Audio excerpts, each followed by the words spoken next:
What is up, team? Welcome to the N1 Fitness Podcast. I'm your host, Marcus Sadu, and today we've got a bit of a different episode for you. We're doing a Q&A episode, and I brought my awesome client, Karmen DeCamillis, on the show, previous client, to ask me some common nutrition and fitness-related questions. So we're going to get into what are the common struggles that I see among my clients? Is it possible to lose weight and gain muscle at the same time? Does muscle weigh more than fat? Does nutrition change as we age? How long should you rest between workouts? We're going to dig into pre and post-workout nutrition, as well as my opinion on supplements and whether I consider protein powder a supplement. So sit back, enjoy this. Let's dig right in. Okay, so what are the most common struggles you see among your clients? Number one, the first thing that pops to mind is consistency. So that's essentially the issue around sticking to any sort of nutritional approach or program. It's people start out, they're super excited, they're like raring to go.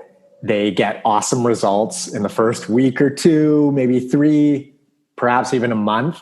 And then things just sort of start to get a bit boring, monotonous, and there's a new normal that's established, basically. It's like they start to feel better, and then that normalizes that feeling of, increased energy, their skin improves, digestion, all that sort of stuff.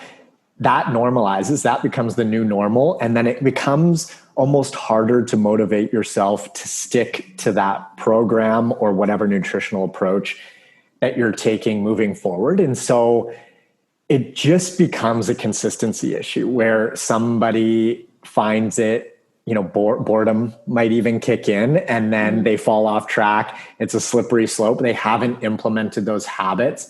They don't have the consistency and the discipline behind them yet, and therefore they start to slip and fall off track. And if somebody's working with me, it helps in the sense that I'm there as accountability. But if somebody is doing this on their own and they don't have any sort of accountability in place, it becomes very, very difficult to stay on point long term. And then also implementing something sustainable. So that's sort of a given. But if you're going to fall off track, if it's some sort of approach that you cannot sustain long term, it's just a matter of time. And so it's really important to implement something that you can see yourself doing, a month, 6 months, a year, 5 years, maybe even 10 years. Things will adjust, priorities change, life changes, things come up, different work setups, all sorts of things. But implementing some approach that you can see yourself at least roughly following long term just sets yourself up for success right out of the gate. Yeah, for sure. And then is there, for some clients that have trouble with the consistency, are there certain things that you try and instill in them to get back kind of on track if they've lost their path? Yeah, what I like to do is sort of ask them, what's most important to you? Like if things are starting to slip, are the things that have caused you to slip off track, have they become more important? Are those higher priorities than, the nutrition program looking, feeling, and performing better? And just sort of realigning based on what you want. Like, do you feel better or worse based off of your food choices in the past week? Let's say if somebody slipped off track. And obviously, the answer is going to be they don't feel as good, but is the effort required in order to get back on track worth what you get out of the program based on what you're putting in? So it's basically just sort of a reprioritization of what's most important and moving forward from that place. And just establishing priorities again and like ultimately just what you want, right? Yeah, for sure. That's what it boils down to. Exactly. Yeah. It's like this stuff, you don't have to do this, right? You do not have to eat well. You do not have to, the body is super resilient. You're not going to have as good of an experience. You're not going to feel as good, but there are trade-offs to be made. And so you're not a bad person if you eat donuts, you know what I mean? You can have pizza. Sure. It doesn't mean anything about your character. It's just what do you want, what's most important to you, and how do you want to feel? Yeah, for sure. Okay. Is it possible to lose weight and gain muscle at the same time? Yes, it is. It is under certain circumstances. So beginners can lose weight. It's basically like a body recomposition. So beginners can lose weight and gain muscle at the same time. So they can lose fat and gain muscle. Their weight will most likely still come down because the fat loss process is much faster than the muscle gain process. And also they likely just have a bunch more fat to lose than they have muscle to gain. But a beginner can do it. Also, somebody who's maybe fallen off track, used to be in shape, used to have a lot more muscle mass, has now not been going to the gym, but decides to get back at it. Their body composition has slipped. They can also recomp. There is a thing called muscle memory, like it's absolutely real. So that person that's been in shape or had a appreciable amount of muscle mass will actually gain it back much, much faster the second time around. It's almost like the body remembers. So you can recomp. It's most likely going to happen in a beginner setup because they have body fat levels that can, they can get leaner and build muscle at the same time. And actually, it's funny, the fat that they are losing actually fuels the muscle mass that they can gain at the same time. So they get essentially a lot of bang for their buck versus somebody who's already quite lean and they've got an appreciable amount of muscle mass. They are just going to lose fat and most likely maintain their muscle, assuming that they still go to the gym and stimulate that muscle to stick around. But somebody who is, again, a beginner or is getting back in the gym after a period or a layoff or something like that, they can recomp and build muscle and lose fat at the same time. Okay. So would they be sort of focusing on being in a calorie deficit, but also doing like strength training kind of simultaneously?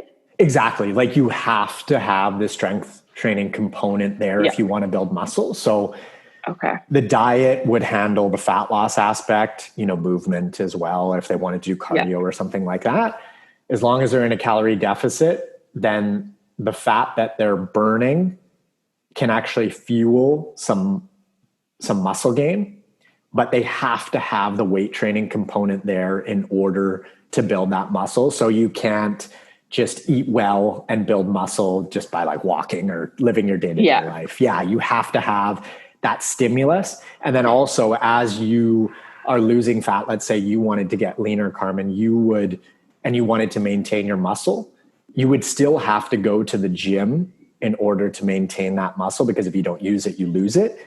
But in a maintenance setup, you don't require as much workout volume. So you don't actually have to do as much. So let's say you wanted to get, bigger legs and you went to the gym consistently. And in order to get bigger legs, you needed to stimulate your legs in order to grow. So you would use something called progressive overload by just challenging your body in a way that is having it adapt week after week and therefore build muscle to lift more weight. Now, once you get to a certain point, in order to maintain that muscle, you need far less volume. So workout volume, like sets and reps and things like that, to maintain than you do to build. So let's say you needed to go into the gym 3 times a week and you were doing 3 sets of squats, Monday, Wednesday, Friday. You might be able to actually maintain your current level of muscle mass on 1 time a week in the gym, just doing 3 sets or 6 sets or something. Maybe it's like 30% of the volume or 60% of the volume, somewhere in that range to maintain that current amount of muscle mass versus if you want to build, you have to do significantly more. Does that make sense? Okay. Yeah. I totally get that. Yeah. It's just much easier to maintain than it is to build from like a effort and time requirement. Yeah, for sure. Okay. Very cool.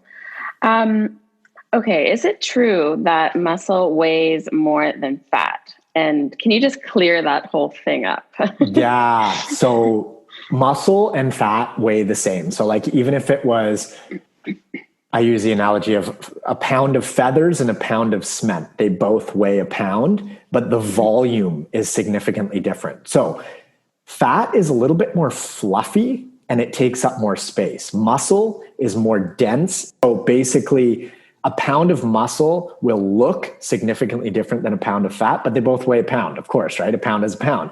So the cement and the feathers will weigh the same if they're both a pound, but they will be significantly different volumes. It's really that simple. Yeah, because muscle, it's just smaller. Like when you look at them, like if you see exactly like you said, it's just fat is more, it takes up more surface area or space, right? Exactly. Yeah. So you'll see people with a significant amount of muscle mass will actually,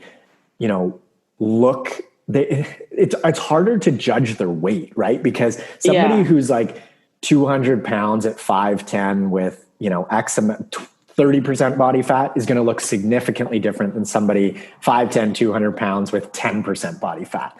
The weight is distributed in a much different way, and muscle is denser, and then fat is fluffier and takes up more space. So looking at nutrition and aging. So as we age, it's of course important to make sure we're getting proper nutrition and movement in, but like a 60-year-old body is a lot different than a 20-year-old body, say.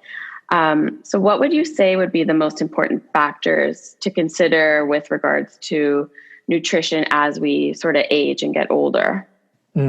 Yeah, I like this question. So the number one factor to consider as we age is protein intake. So you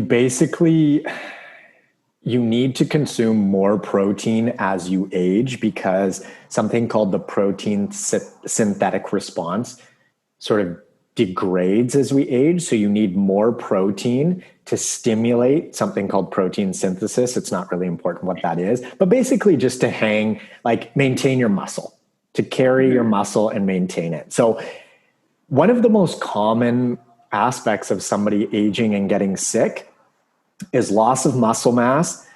Somebody falls and then the snowball effect takes over. It's like, you hear, fall down, break a hip, die of pneumonia, right? It's like the degradation of muscle mass is sort of how things start. And then the ball gets rolling in the wrong direction. Somebody's less active. They're less likely to move. Quality of life takes a dip, and just things start to go downhill fast. So protein intake is really important. Protein will likely have to increase as somebody ages. It will probably, in the average person, actually decrease, which is exactly what you don't want. But it's really important for protein to increase as we age. And other than that, it's not that the person is aging and therefore their nutritional intake needs to change. It's the fact that as we age, our habits change, and therefore nutritional intake needs to change. So if you are becoming less active, you need to consume less calories, right? Yeah. Body fat tends to accumulate as we age because we move less, we do less, our world becomes smaller. We're not as likely to go travel. We're not as likely to go work out.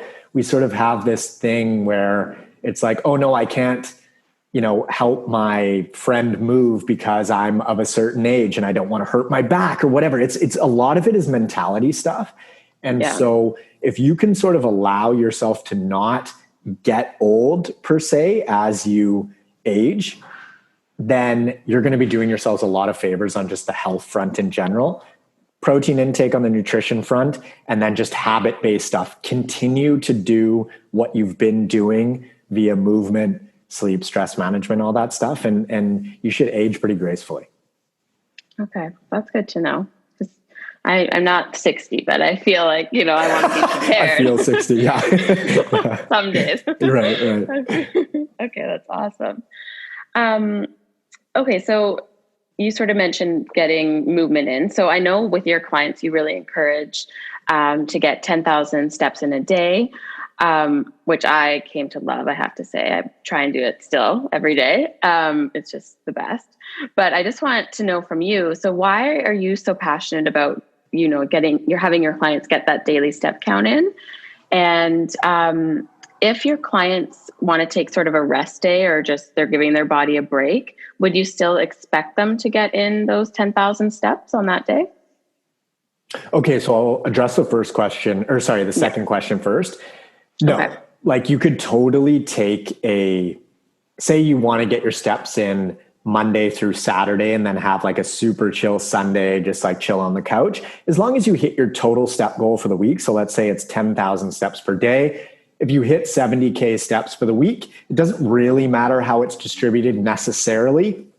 There are additional benefits to having, adequate movement each day, which we'll get into in a sec. But if somebody just wanted to sort of front load their steps and then have a really chill weekend or a really chill Sunday, you can totally do that. That's fine.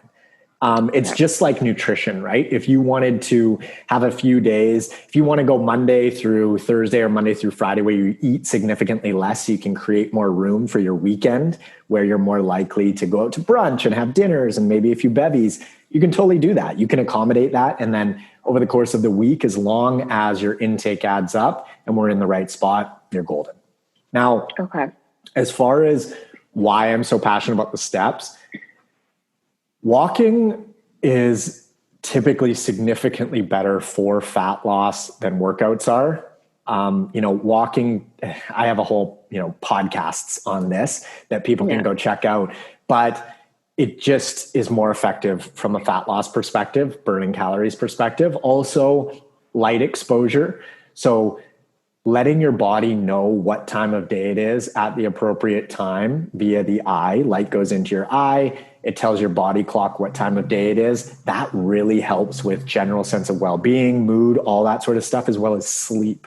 Okay. So getting that movement in will make your sleep better. Making your sleep better makes your nutrition better. Your nutrition better makes your movement better. And it's just, and so on. Right.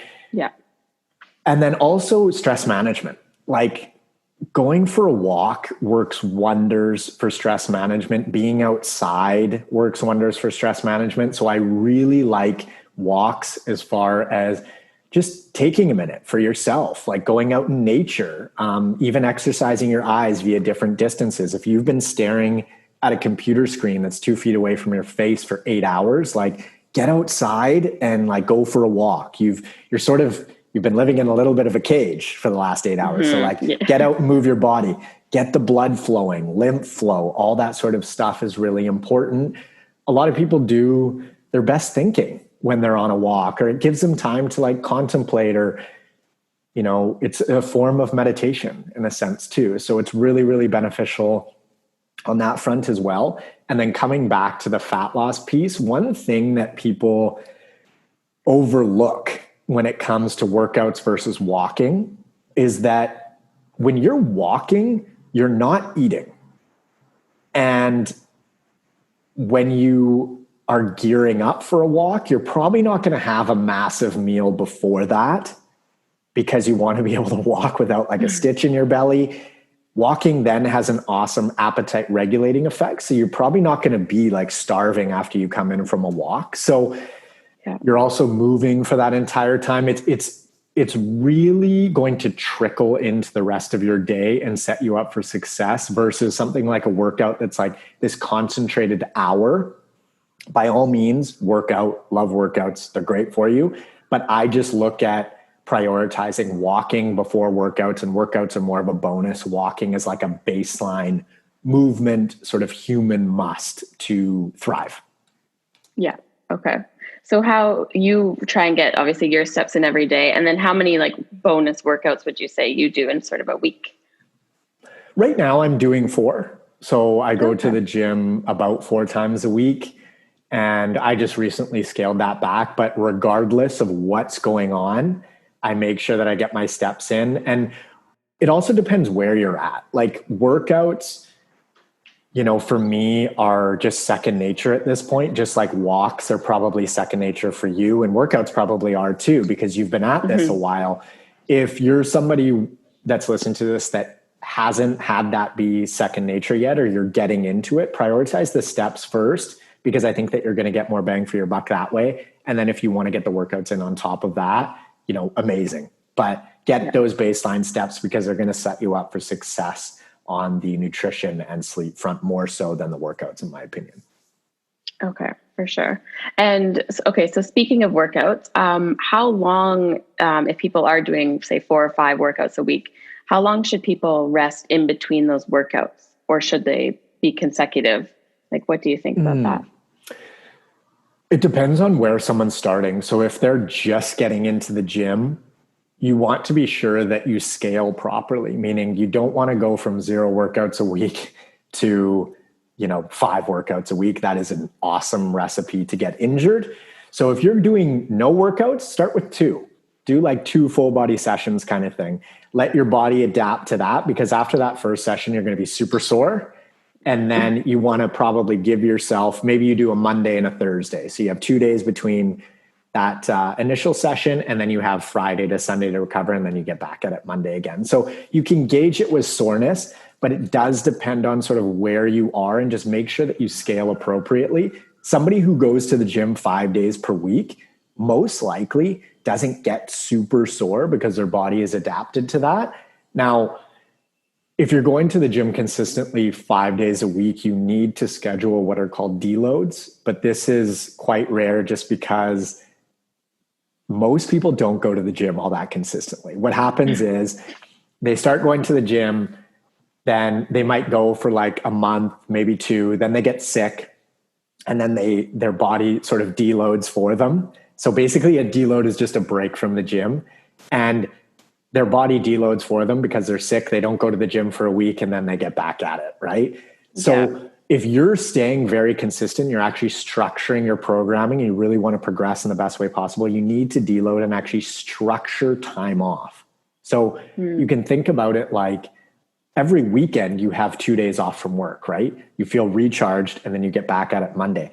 You can't just go to the gym for like years on end, or even like months on end. Like, you're going to fall apart. So you need to give your body a break. You also need to give yourself a bit of a mental break. So if you've been going very consistently for say a month or 2 months, you might want to take half a week off and just let your body recover, recharge mentally too. You'll be super stoked to get back in the gym the following week, and then you're recharged for another month or 2 kind of thing. But as far as the soreness goes, it sort of depends. You just want to listen to your body, and based on your training experience, listen to sort of the soreness signs, whether you're like feeling fatigued. One of the really clear-cut signs of overtraining going to the gym is interrupted sleep. So if you find that you can't sleep throughout the night, you're waking up to pee a bunch of times, for example, you might need to take a break off the gym. Obviously, if you don't go to the gym, that's not the cause. But if you are going to the gym on a consistent basis, that might be. Grip strength is another one that you can look at. If your grip strength starts to become very weak, you probably overtrained. Scale back a little bit, maybe for a week, and then you can get back at it. So it sort of depends if we're looking big picture, small picture. But just make sure that you scale appropriately, and then you can sort of gauge your soreness based on that, based on what you need to do as far as in between workouts and total recovery. Does that make sense? Oh, yeah, I get that. And then, so if you're quite sore, say after a workout, would you recommend like going for a walk to kind of flush everything out versus just like sitting on the couch all day? Like, that can't be very, productive for the workout that you've just done. Absolutely. I definitely recommend going for a walk to get what we touched on before, lymph flow going. So just the blood flow throughout your body, that will actually help with recovery. But if you're like, you should be getting your steps in anyway, right? Those should be buttoned up. So if you have workouts in the mix, that means that, from my opinion, or in my opinion, your steps are already buttoned up. So you're already getting your 10K steps a day. So also, if you're getting so sore that like you're at a point where you're like, I can't get off the couch, like you overdid it, right? You did the scaling issue was likely the problem. So take a look at that and make sure that you're not doing too much too soon. Just break yourself into it, and you should be good to go on the soreness front. But yes, get your steps in if you're feeling super sore, especially in your legs. Like, get the blood flowing, and that should speed up recovery. Okay, great. Okay, so speaking of gym and all of that, so what would you recommend, and this might be dependent for every person, but in terms of nutrition for everyday kind of gym goers, so would you recommend people eat before a workout, and how long should they wait to eat after a workout, or what would you say to that? So for everyday gym goers, like we'd zoom out a little bit. Actually, for everybody, we'd zoom out a little bit. But in this case, everyday gym goers, we want to look at total intake for the day. So let's say your goal is fat loss. Most people's goal is, especially if you're listening to this podcast. So the most important thing when it comes to fat loss is total calorie intake. So we start there and then we work in. So let's say you need 2,000 calories to lose weight. You want to set up that calorie intake in the best way possible that has you adhere to that calorie intake. So for example, you don't want to think I need to eat before the workout and right after the workout in order to like fuel recovery. But then you eat so much in that period that at night you then overeat your 2,000 calories because you jammed all of that nutrition into your pre and post workout window. And like, you might have not even been hungry, right? Like that is an example of missing the forest for the trees. So what we want to do is start big and then come in. So structure your intake in a way that has it be as easy as possible to adhere to your overall nutritional calorie intake. And then if you want to eat before a workout, after a workout, you totally can. If you're eating, say, 3 meals a day, you're probably going to be covered anyway. Like you breakfast, maybe you wait a couple hours because you like to work out when you feel like light. And then you finish a workout an hour later, it just so happens to be lunch. Like you don't have to overthink it too much. And, but I would eat in a way that has your session be as productive as possible. So don't go into the session super hungry or super full because that is going to impair your performance in the gym. So just set your nutrition up in a way that has you feel your best going into your session while keeping that total calorie intake in check, of course. That is priority number one. And then you can look at how to fill in the gaps, essentially. Okay, got it. That's great. Okay, so I know you really encourage eating whole foods with minimal or single ingredients. So just curious, what is your take on supplement use with your clients? Like, is there something you recommend people take if they want to, or like a daily vitamin? Or I'm just curious about that. Yeah. So supplements, if you're eating predominantly whole food, chances are you're covering, the vast majority of your bases. If you want to be extra sure, you could take something like a multivitamin. That would be totally fine. I used to have clients supplement a lot more. Now I don't. I've very much simplified my approach. Something like vitamin D, if you live in Vancouver during the wintertime, might be a good idea. However, we can store vitamin D. We store it in our fat tissue. So if you're getting adequate sun throughout the year and it's sort of carrying you over into the winter periods, you might be okay, but vitamin D3 could be a good option to go with. It just sort of depends on your status. And the only way to know that is to actually go get a blood test. So I personally like to focus on like sort of the big rocks is what I call them, is like nutrition and focusing on, total calorie intake, whole foods, making sure you're eating healthfully, adhering to that intake consistently. And then the supplements are like icing on the cake. They're like the sprinkles on the icing on the cake. Like they're so far down the line that if you're worrying about supplements before you have your basic nutrition down, again, missing the forest for the trees for sure. So you can supplement if you want to, with things like D3, like maybe even a fish oil, and a multivitamin, but that's just based on personal preference and stuff like that. A lot of people forget to take their supplements most of the time anyway. Like they're like, oh, I don't know, I was supplementing for a month or two and then I just forgot. Like it's so inconsistent anyway that, I've definitely been there. Yeah. So just I like to focus on the basics. I like to get somebody eating, moving, sleeping adequately. And then potentially down the road, if they want to look at supplementation, we can look at that based on personal needs and stuff like that. But big rocks first, for sure. Yeah. And just side note, is protein powder considered a supplement, would you say? I consider it more of like a meal replacement. It's sort of like a meal. Just because, I wouldn't consider protein powder a supplement just because it's essentially concentrated protein. It's out of pure convenience. It's really, really convenient. And if you tolerate it well, then awesome. Go ahead and use it if you'd like to. But I'd put it more so in the meal replacement category. That's a wrap on today's episode. I hope you guys enjoyed that. Now, if you're interested in personalized one-on-one nutritional coaching with me and or workout design, you can head on over to the website at n1fitness.com/coaching, or just click the link in the show notes below.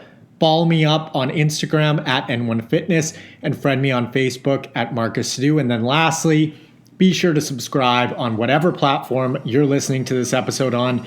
Thanks so much, and I will catch you on the next one. See ya.